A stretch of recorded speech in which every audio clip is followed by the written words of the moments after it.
आप विश्वास करें या न करें पर जब प्यार होता है तो भूत क्या आदमी कुत्ते से भी शादी कर लेता है। मैं रवि बचपन से ही अपनी पड़ोस की लड़की प्रिया से बहुत प्यार करता था पर कभी उसे इस बारे में कुछ कह नहीं पाया और देखते देखते आज वो 16 साल की हो गई। मैं अक्सर स्कूल जाते वक्त उसे देखा करता था। उसके गुलाबी गाल, मोरनी सी गर्दन, सुनहरे बादलों जैसे बाल, उसके होठ, वो पूरे गांव में सबसे सुंदर थी और भोली भी।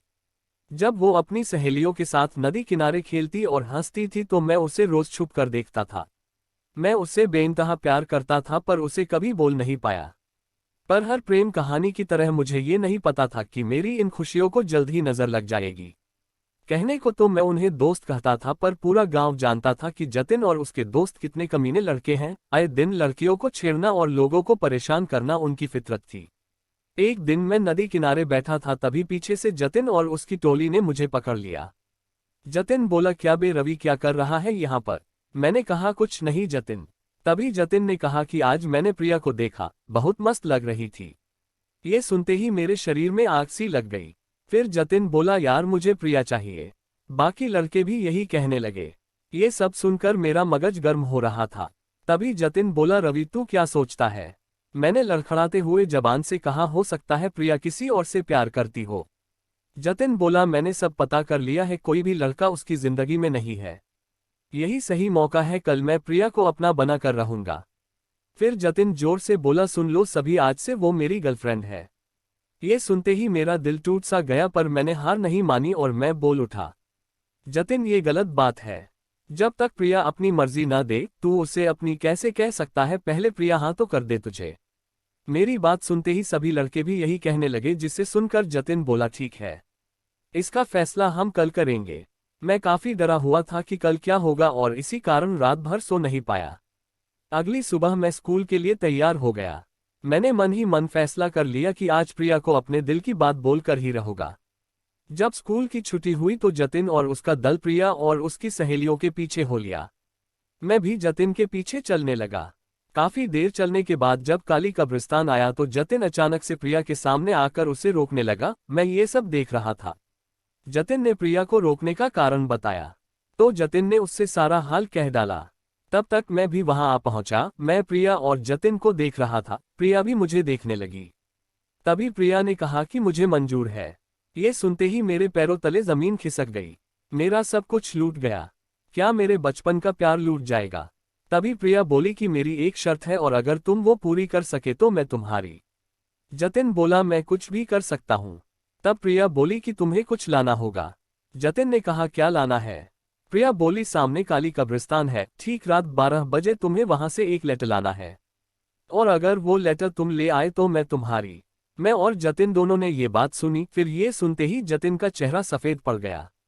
कुछ देर की खामोशी के बाद जतिन बोला, मैं करूंगा। प्रिया बोली, ठीक है, फिर मिलते हैं लेटर के साथ। प्रिया ने मुझे देखा और हंसते हुए बोली, तुम भी जा सकते हो रवि।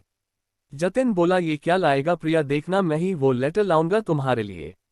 मुझे नहीं पता था कि वो मुझे भी ऐसा कहेगी। अब तो मैं भी रेस में था। जल्द ही सब अपने अपने घर चले गए। रात आ चुकी थी और मेरा दिल भी घबरा रहा था। मैंने थोड़ी हिम्मत की और काली कब्रिस्तान की ओर चल दिया। जब मैं वहां पहुंचा तो सभी लोग वहां पहले से ही मौजूद थे, प्रिया, उसकी सहेलियां और जतिन और उसके दोस्त। जतिन बोला, तो तू आ गया रवि। तभी प्रिया बोली, चलो अब मैं तुम्हें बताती हूँ कि क्या करना है। जब तुम ऊपर की ओर जाओगे तो तुम्हें एक मूर्ति मिलेगी, वहां से तुम मोमबत्ती और माचिस ले सकते हो। उसके बाद तुम जब थोड़ी दूर और चलोगे तो तुम्हें एक कब्र मिलेगी, उसी के ऊपर एक लेटर मिलेगा। जो भी उस लेटर को लाएगा वही मेरा दोस्त बनेगा। ये सुनते ही बाकी सभी लड़के भाग खड़े हुए, सिर्फ मैं और जतिन बचे। इसलिए अब हम दोनों के बीच ही मुकाबला रह गया था। कुछ ही देर में मुकाबला शुरू हो गया और जतिन तेजी से भागने लगा। रात का वक्त था और चारों ओर अंधेरा, सिर्फ चांद की रोशनी के कारण कुछ कुछ नजर आ रहा था। मैं भी जोश में था और जतिन को टक्कर दे रहा था। तभी एक सांप निकलकर मेरे आगे आ गया और इसका फायदा उठाकर जतिन आगे निकल गया और मूर्ति तक पहुंचकर मोमबत्ती उठा ली। जैसे तैसे मैं सांप से बचा और जब मैं मूर्ति तक पहुंचा देखा वहां कोई और मोमबत्ती नहीं थी। अब मेरे पास कोई और चारा नहीं था, करो और मरो की बेला आ चुकी थी। इसलिए मैं अंधेरे में ही उस कब्र की ओर निकल पड़ा। मुझे अपने प्यार पर भरोसा था। तभी मैंने जतिन की चीख सुनी। वो चिल्ला रहा था, भागो चुड़ैल चुड़ैल। ये सुनते ही मेरे हाथ पांव फूल गए। मैंने देखा जतिन तेजी से मेरी ओर भागते हुए आ रहा था और अचानक मेरी ओर रुकते हुए बोला, रवि भाग, यहाँ चुड़ैल है। और वो नीचे की ओर भाग गया। मैं काफी डर चुका था, पर मैं ऐसे कैसे भाग जाता। मुझे हर बार प्रिया का ख्याल आ रहा था। मैं किसी भी कीमत पर उसे अपना प्यार साबित करना चाहता था। इसलिए मैं कब्र की तरफ बढ़ने लगा। काफी देर चलने के बाद मुझे वो कब्र नजर आई, पर मेरे चेहरा पिला पड़ गया जब मैंने उस पर एक लड़की को बैठा देखा। उसके बाल काफी लंबे थे और वो गर्दन झुकाकर वहां बैठी हुई थी। मेरे पैर काम करना बंद कर चुके थे। मैं काफी देर तक वही खड़ा रहा। मुझे बार बार प्रिया का चेहरा याद आ रहा था। मैंने थोड़ी हिम्मत इकट्ठी की और कब्र के पास जाकर उस चुड़ैल को दबती आवाज में बोला, जी क्या आपने यहाँ कोई लेटर देखा है?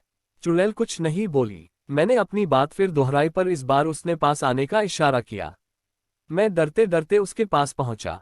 तभी मैंने कहा, देखो मुझे मत खाना, दरअसल मैं एक लड़की को बचपन से बहुत प्यार करता हूं, उसका नाम प्रिया है और उसी के लिए मैं यहाँ तक आया हूँ।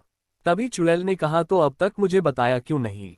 मैं पूरी तरह हैरान हो गया। वो तो प्रिया की आवाज थी। तभी चुड़ैल ने अपने बालों को ऊपर किया और मेरा दिल रुक सा गया। वो प्रिया ही थी जो चुड़ैल बनी हुई थी। मैं पूरी तरह हैरान था कि अब क्या करूं। मैं बस प्रिया को देख रहा था और प्रिया मुझे। तभी हम दोनों को कोई आवाज सुनाई दी। एक बड़ा काला साया हमारी ओर आ रहा था। ये देख प्रिया ने मेरे हाथों को पकड़ लिया और मैंने भी प्रिया को पकड़ लिया। देखते ही देखते वो काला साया करीब आने लगा और अचानक एक तेज रोशनी हमारे चेहरे पर पड़ी और वो साया बोला, कौन है वहां पर? वो कोई और नहीं, कब्रिस्तान का चौकीदार था। उसे देखते ही मैं और प्रिया तेजी से भाग खड़े हुए। हम काफी देर तक भागते रहे और फिर घर आकर ही रुके। वो बिना कुछ बोले अपने घर चली गई और मैं भी अपने घर आ गया। मैं सारी रात नहीं सोया। अगली सुबह मैं स्कूल के लिए तैयार हो गया। जब मैं स्कूल पहुंचा तो वो पहले से ही वहां थी, पर वो कुछ नहीं बोली। जल्द ही स्कूल की छुट्टी हो गई। मैंने उसे हर जगह ढूंढा, पर वो नहीं मिली। मैं निराश होकर घर की ओर जा ही रहा था कि मुझे एक आवाज सुनाई दी। वो प्रिया ही थी। मुझे भरोसा नहीं हुआ। वो मेरे पास आई और कहा, रवि कहाँ जा रहे हो? मैंने कहा, घर। प्रिया बोली, मैं भी चलती हूँ। तभी मैंने कहा, प्रिया मुझे तुम्हें कुछ कहना है। तभी प्रिया ने मेरे होठों पर अपने हाथों को रखते हुए कहा, मुझे पता है तुम्हें क्या कहना है। मुझे पता चल गया था कि वो भी मुझे बहुत प्यार करती है। कभी कभी जुबान का काम सिर्फ आंखें ही कर देती है। उसका हाथ मेरे हाथों में था और हम अपने घर जा रहे थे। दोस्तों, हम दोनों ने साथ में पूरी पढ़ाई की। कॉलेज छोड़ने के 3 साल बाद दोनों ने अपने अपने घर में घर वालों को अपने प्यार के बारे में बता दिया था और फिर हमने शादी कर ली। आज मैं और प्रिया और हमारी 3 साल की बेटी भी है और हम बहुत खुश हैं। Thanks for watching folded hands.